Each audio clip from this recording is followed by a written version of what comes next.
કે એક એક વસ્તુમાં ભગવાને પ્રવેશ કર્યો એટલે આ જગત પરમાત્માનું મંગલમય સ્વરૂપ છે. મૈત્રી ઋષિ કહે કે ભગવાન વિષ્ણુની નાભીમાંથી કમળ ઉત્પાદન થયું અને કમળમાંથી બ્રહ્મજી પ્રગટ થયા અને બ્રહ્મજીએ બહેનો ભાઈઓ કમળનું મૂળ શોધવાનો પ્રયત્ન કર્યો. ત્યાં ચતુર્ભુજ નારાયણના દર્શન થયા. બોલો ચતુર્ભુજ ભગવાનની. પછી ભગવાન નારાયણ બ્રહ્મજીને ઠપકો આપે છે કે તમે મારો મૂળ ગોતવાનો પ્રયત્ન ન કરો, હા, પણ મારી આજ્ઞાનું પાલન કરો, આ જગતનું નિર્માણ કરો. પછી બ્રહ્મજી માફી માંગે છે કે હે પરમાત્મા, મને ક્ષમા કરજો, હું આપની આજ્ઞાનું પાલન કરીશ. પરમાત્મા આટલો આદેશ આપી અને વૈકુંઠ ધામમાં ગયા. અને યાદ રાખજો બહેનો ભાઈઓ, ભગવાનને ભજાય પણ ભગવાનના મૂળ નો ગોતાય, મૂળ નો ખોતાય. ઘણા જ્ઞાનીઓ નથી કે અમે ભગવાનના તળિયા સુધી પહોંચી ગયા, આ ખોટા બધા. ભગવાનને માપવાનું બહેનો ભાઈઓ હજી સુધી કોઈ ટેપ બની જ નથી, બની શકવાની નથી. માટે ભગવાનને ભજો તો આનંદ આવે. હા, હો. હવે બ્રહ્મજીને બીક લાગે કે સંસારમાં આવ્યા પછી ઇન્દ્રિયો અવળે માર્ગે ન જાય. આથી બ્રહ્મજીએ સૃષ્ટિ નિર્માણ કરી, કામને ઉત્પાદન કર્યો. પ્રથમ પિતાને કામે મોહ ઉત્પાદન કર્યો. એટલે બ્રહ્મજીના જમણા અંગમાંથી પુરુષ અને ડાબા અંગમાંથી સ્ત્રી ઉત્પાદન કરે. પુરુષનું નામ મનુ, એના બન્યા મનુષ્ય, અને સ્ત્રીનું નામ શત્રુપા, એમાંથી બની સ્ત્રી. હવે મનુ અને શત્રુપાને બ્રહ્મજીએ આજ્ઞા કરી કે તમે મૈથુન ધર્મથી પ્રજાનું નિર્માણ કરો. પણ તે સમયે રાક્ષસો આ પૃથ્વીને રસાતાળમાં લઈને ગયા હતા. એટલે મનુ બ્રહ્મજીને કહે કે હું પ્રજાને કોના આધારે રાખું? પૃથ્વીને રાક્ષસો રસાતાળમાં લઈને ગયા. હવે બ્રહ્મજી તે જ સમયે આદિ નારાયણ પરમાત્માનું ધ્યાન કરે. પરમાત્માનું ધ્યાન કરતા બ્રહ્મજીને એકદમ છીક આવી અને નાસિકામાંથી અંગૂઠા પરિણામ ધરાવતા વરા નારાયણ ભગવાનનું પ્રાગટ્ય થયું. બોલો વરા નારાયણ ભગવાન કી. ધીરે ધીરે વરા નારાયણે સ્વરૂપ વધારી, ગર્જના કરી, વિશાળ સ્વરૂપ ધારણ કરી રસાતાળમાં ગયા અને ત્યાંથી પૃથ્વીને બહાર લઈને આવે.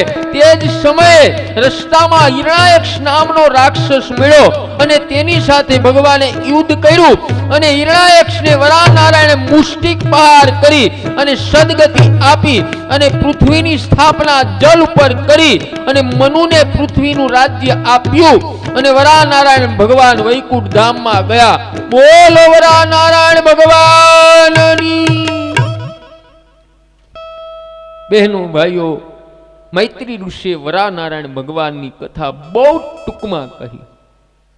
તેથી વિદુરજી કહે કે આ વરા નારાયણની કથા મને વિસ્તારથી કહો ને.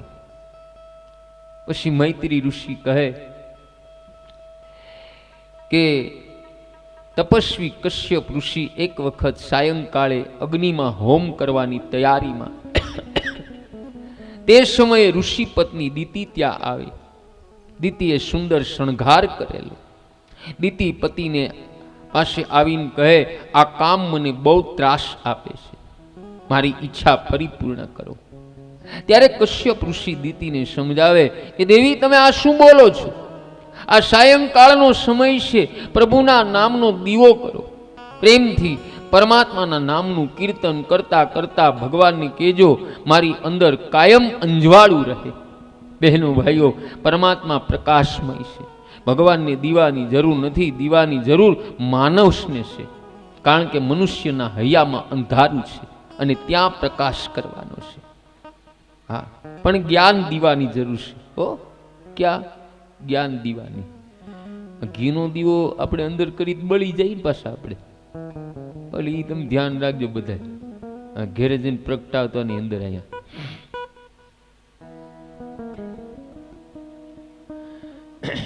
કશ્યપ ઋષિ દિતિને સમજાવે કે આ સમય પવિત્ર નથી.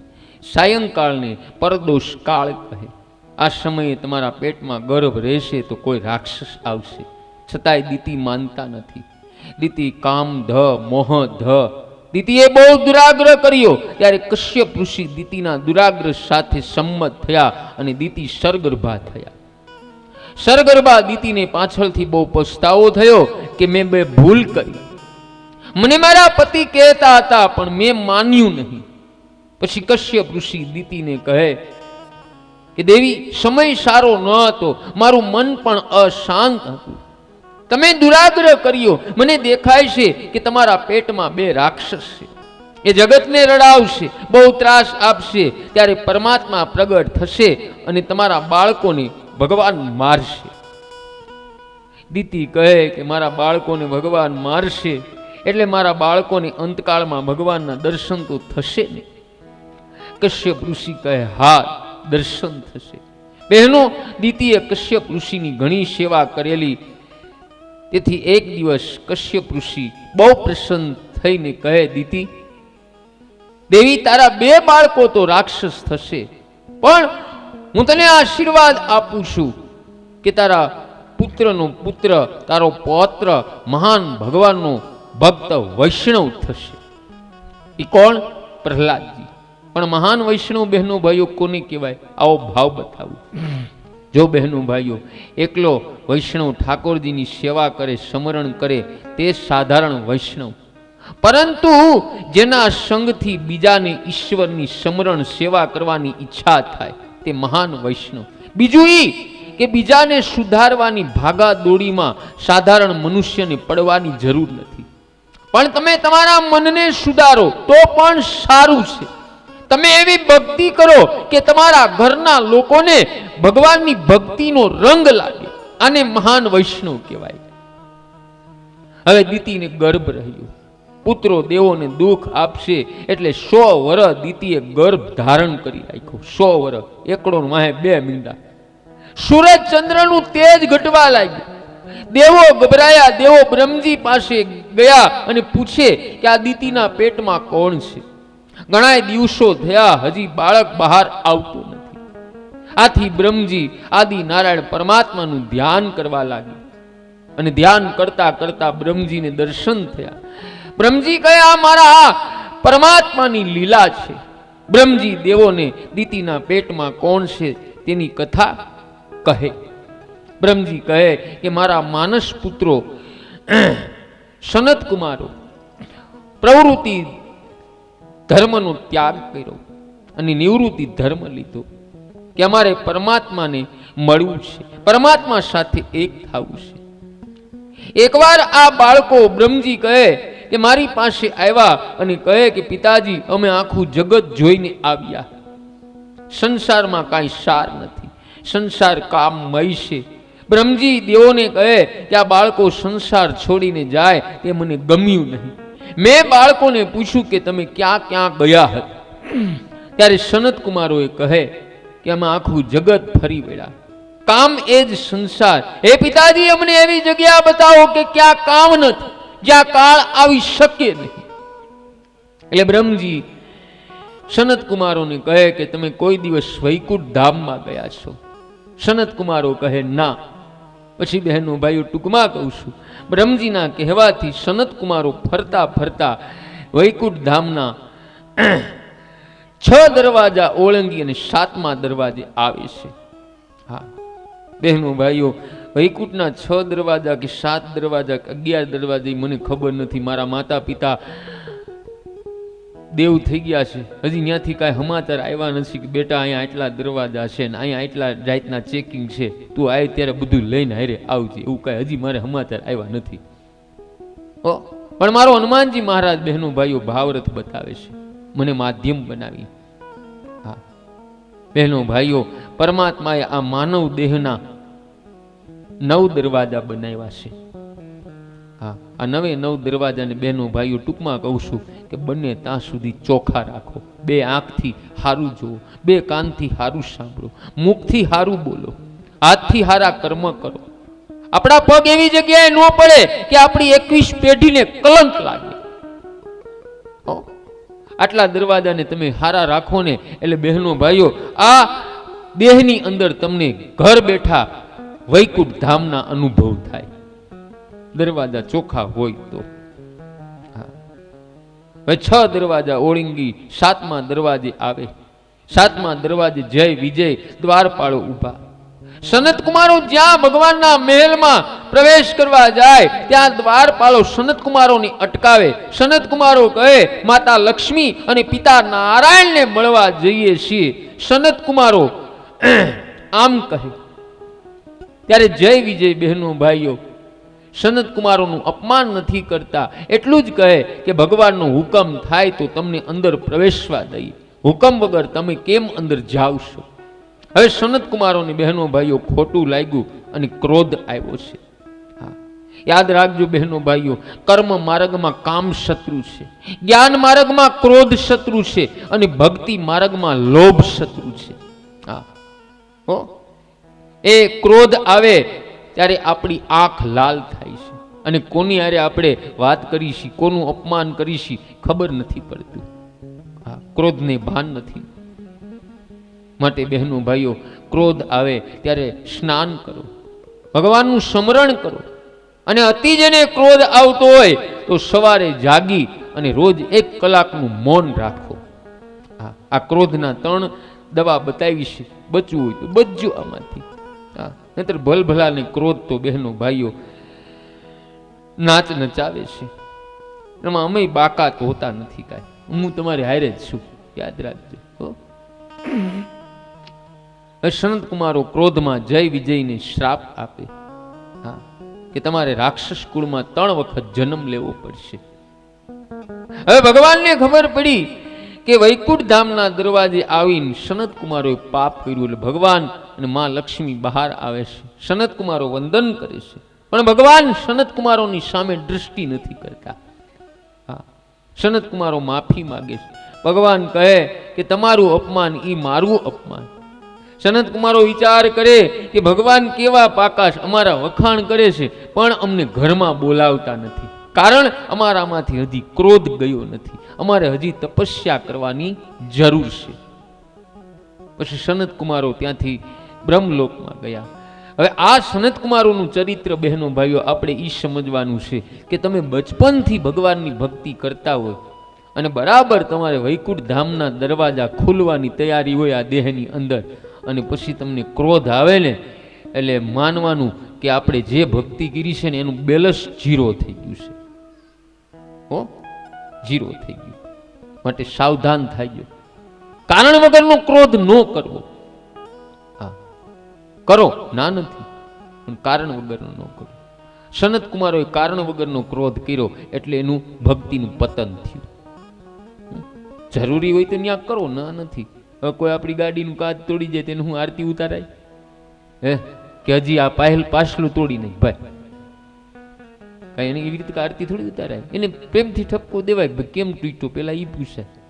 એમ કે મેં તો સાઈક કરીને તોડ્યો, તમારી ગાડીનું જોઈ ન થયો તો પછી આપણે ક્રોધ કરવો પડે. આ માર્ગ બતાવશું. પછી જય વિજય સનત કુમારોના શ્રાપથી ગભરાણા. ભગવાન એને આશ્વાસન આપીને કહે કે તમારા બંનેના રાક્ષસી અવતાર થશે પણ તમારો ઉદ્ધાર કરવા હું 4 અવતાર ધારણ કરીશ. સુખદેવજી મહારાજ કહે બહેનો ભાઈઓ, દિતિના ગર્ભમાં જય વિજય આવ્યા. દિતિને 2 બાળકો જન્મ્યા. તેમના નામ રાખ્યા હિરણાયક્ષ અને હિરણાકશ્યપ. યાદ રાખજો બહેનો, ક સમયે કરેલા કામ ભોગથી દિતિ અને કશ્યપને ત્યાં રાક્ષસી બાળકોનો જન્મ થયો. માટે કામ ધે ન બનો. અમુક તિથિ બતાવી છે, 2/11, પૂનમ, અમાસ, ગ્રહણ, જન્મ તિથિ. આ દિવસે બંને ત્યાં સુધી બ્રહ્મચાર્ય પાળો. હવે હિરણાયક્ષ અને હિરણાકશ્યપ તો બહેનો ભાઈઓ રાક્ષસી બાળકો એટલે એમને વધતા વાર કેટલી. તેઓ જોત જોતામાં મોટા થવા મળે. દરરોજ 4 હાથ વધે. બહેનો ભાઈઓ, ભાગવતમાં લોભનું સ્વરૂપ બતાવ્યું. ભાગવતની ભાષા સમાધિ ભાષા છે.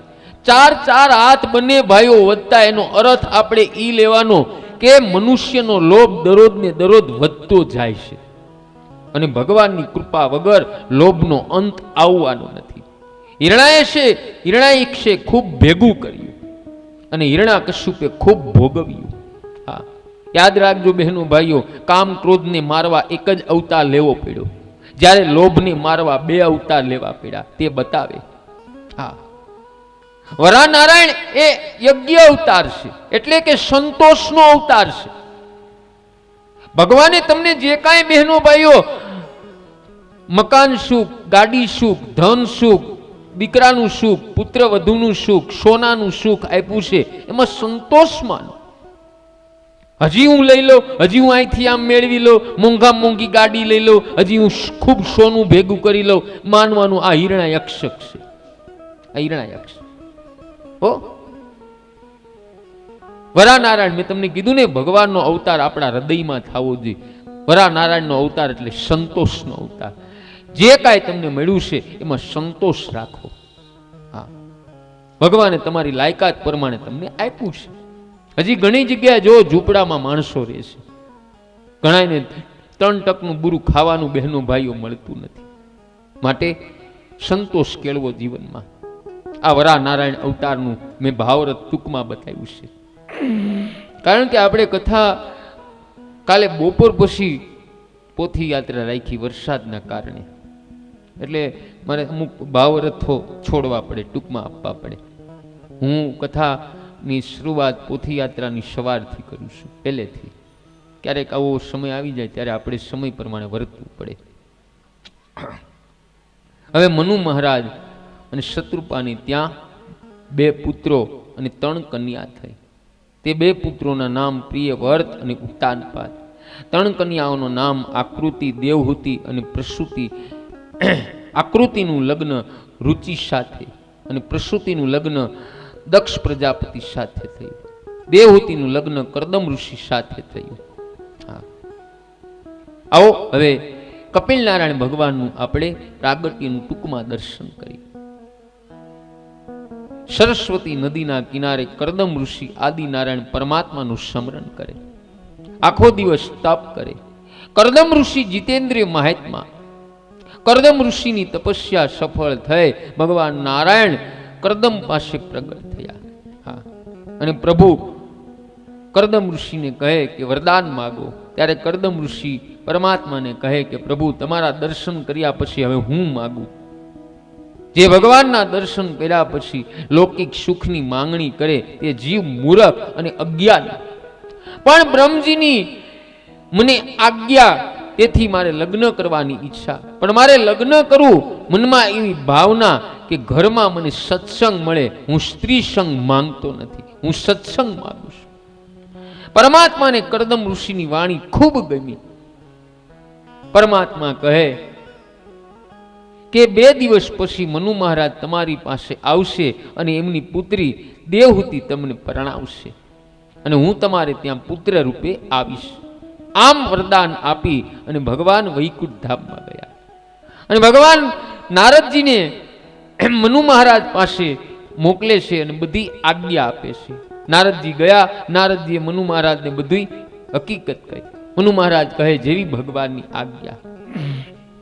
પછી આ બાજુ પ્રાતઃકાળે કરદમ ઋષિ નિત્ય કર્મ કરીને આશ્રમના ઓટલે બેઠા. ત્યાં મનુ મહારાજ, પત્ની શત્રુપા અને પુત્રી દેવહૂતિ આવ્યા.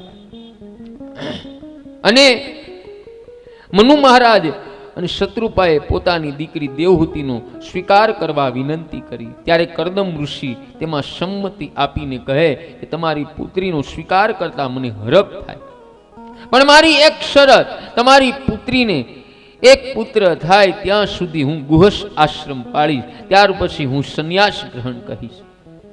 દેવહૂતિ આ બાબતમાં સંમત થયા. કરદમ ઋષિ સાથે દેવહૂતિના લગ્ન થયા અને કન્યાદાનમાં મંત્ર લખાણો, તે મંત્ર પણ બોલાણો. સંતત્યાતિ ઇતિ એક વચનમુ. બહેનો ભાઈઓ, દેવહૂતિ હવે રાજકન્યા નથી પણ ઋષિ પત્ની બન્યા. દેવહૂતિ વિચાર કરે, મારા પતિ તપસ્વી જીવન ગાળે, મારે હવે તપસ્યા કરવાની. દેવહૂતિએ બધાય સોના ચાંદીના દાગીના ઉતારી મૂકી દીધા અને સાદો વેશ ધારણ કર્યો. યાદ રાખજો, જેનું ભોજન અને વેશ સાદો તે આજે પણ સાધુ તપસ્વી જ કહેવાય. હા, આવું કરદમ ઋષિ અને દેવહૂતિનું બહેનો ભાઈઓ પવિત્ર જીવન છે. હા, પવિત્ર જીવન છે. 100 વર્ષ સુધી પવિત્ર જીવનને વિતાવે છે અને 12 વર્ષ બહેનો ભાઈઓ વિહાર કરે. પણ કરદમ ઋષિ અને દેવહૂતિને ઘેર એક પણ દીકરો ન થયો, 9 દીકરીઓ થઈ. આ 9 દીકરીઓ કોણ? 9 દીકરીઓ એટલે બહેનો ભાઈઓ નવધા ભક્તિ. નવધા ભક્તિ વગર જ્ઞાન મળે નહીં, યાદ રાખજો. હા, નવધા ભક્તિમાં પહેલી ભક્તિ છે બહેનો ભાઈઓ કે સંતોના સંગમાં રહેવું. બીજી, આવી જ્યાં સત્સંગ કથા થતી હોય ત્યાં જવું. અને ત્રીજી ભક્તિ, ગુરુએ જે મંત્ર આપ્યો હોય એ મંત્ર ઉપર અને ગુરુ ઉપર ભરોસો રાખવો.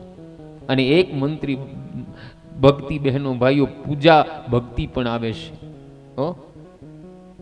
તો પૂજા ભક્તિમાં પણ બધાને મારી વિનંતી કે જોડાજો. એટલે આમ મળી અને નવધા ભક્તિ થાય છે. નવધા ભક્તિ પેલા આવે, પછી કપિલ નારાયણ આવે. જય શ્રી રામ. હવે એક દિવસ કરદમ ઋષિને વૈરાગ્ય જાગે. વિલાસી જીવનથી તેઓ કંટાળે, બધું ઉતારી ફરી પાછા તપસ્વી સંન્યાસી બને.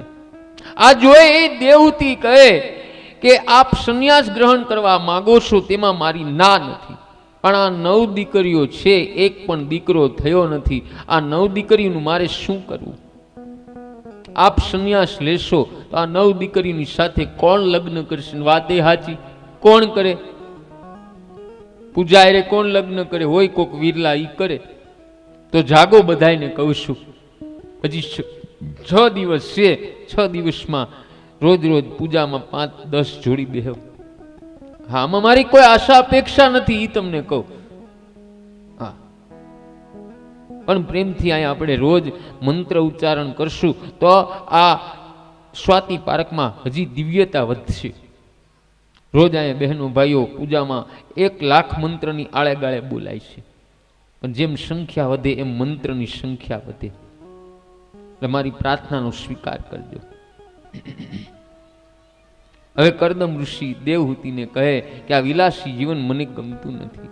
આથી દેવહૂતિ કહે કે તમને જે ગમતું નથી તે મને પણ ગમતું નથી. મને સાદું જીવન ગમે. વિલાસી જીવનની સમાપ્તિ થઈ. પતિ પત્ની ફરીથી સરસ્વતી નદીના કિનારે બહુ સાત્વિક જીવન ગાળે. આખો દિવસ જપ ધ્યાન કરે. બહુ ભૂખ લાગે ત્યારે થોડા ફળ અને કંદમૂળ ખાય. ફરીથી પવિત્ર જીવનનો આરંભ થયો. અનેક વર્ષો સુધી તપસ્યા કરી. દેવહૂતિના પેટમાં ગર્ભ રહ્યો. કરદમ ઋષિ વિચાર કરે, દેવહૂતિને અનેક વાર ગર્ભ રહેલ, પણ આવું તેજ મેં જોયું નથી. મારા નારાયણ દેવહૂતિના પેટમાં આવ્યા લાગે છે. દેવહૂતિના પેટમાં બિરાજેલા પરમાત્માની દેવો ગાંધર્વો સ્તુતિ કરે. પરમાત્માના પ્રાગટ્યનો હવે સમય પાકી ગયો છે. બધાય સાધુ સંતો સંન્યાસી યોગીઓ સંતોને આનંદ થયો. કાર્તક માસ કૃષ્ણ પક્ષની 5મ અને બુધવારે મધ્યાહન કાળે કપિલ નારાયણ ભગવાનનું પ્રાગટ્ય થયું. બોલો કપિલ નારાયણ ભગવાનની. કપિલ નારાયણ ભગવાનનું બહેનો ભાઈઓ પ્રાગટ્ય થયું છે. હવે આપણે કથાને વિરામ આપવાનો છે. બરાબર. એ પેલા 2 મિનિટ નામ કીર્તન અને પછી આરતી થાળ કરીએ. શું ટાઈમ છે ભાઈ? હે 6:30. હા, આપણે આરતી થાળ આજે સાથે કરી, ખાલી 2 મિનિટ હરિ કીર્તન કરી. કપિલ નારાયણ નારાયણ નારાયણ, હે કપિલ નારાયણ નારાયણ નારાયણ, ભાગવત નારાયણ નારાયણ નારાયણ, હે આદિ નારાયણ નારાયણ નારાયણ, આદિ નારાયણ નારાયણ નારાયણ, લક્ષ્મી નારાયણ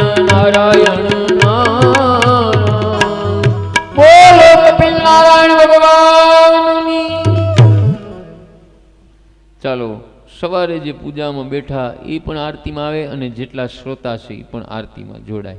અને કપિલ નારાયણની જેને કાંઈ ભેટ આપવી હોય તો નામ સહિત આપની ભેટ બોલવામાં આવશે. હાલો, જેને પણ બોલવી બોલાવો ફટાફટ.